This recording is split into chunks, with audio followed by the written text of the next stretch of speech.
There's the story of the summer of 2018. This is the gap between what's needed at peak and what wind is able to deliver. So what happens during that period of time? Your lights don't go out. Your air conditioning doesn't stop. The electrons continue to flow, but they're flowing from other sources of energy that the grid is attached to. Just want to talk about the debate about electrons and what the source is. We all understand that, yeah, we get the power, it comes from wherever. But in the case of Georgetown, it entered into long-term contracts to buy power from designated entities which produce renewable power. It was presented as a financial matter. It's not, there never was a pretense that the energy was, strictly speaking, gonna flow back from those places directly. It's just, at the end of the day, just a financial deal, and I think a pretty good one. I had a neighbor of mine bought a hybrid car next door to me, and he told me he just got himself a new 100% electric vehicle. It was a plug-in hybrid, okay? Okay, well, I don't know if he didn't know what he bought.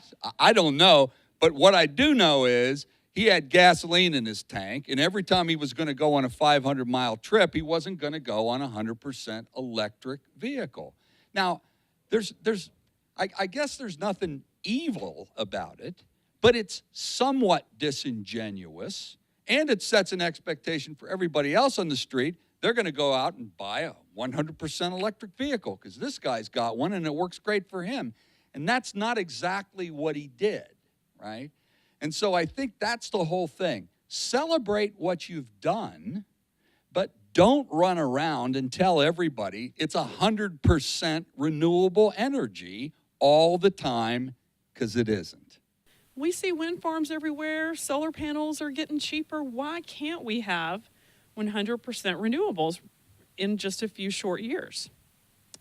So here's my chart. Renewables are not going to be able, even in 20 years, to take on serving our entire country.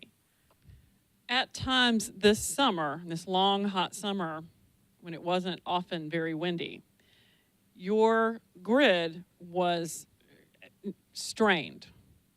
There were no blackouts, there were no brownouts, and we're grateful. We're happy about that. Nobody celebrates when the power goes out. But there were major periods during several days when you were 3 or 4 power plants away from being out, when demand would have exceeded supply.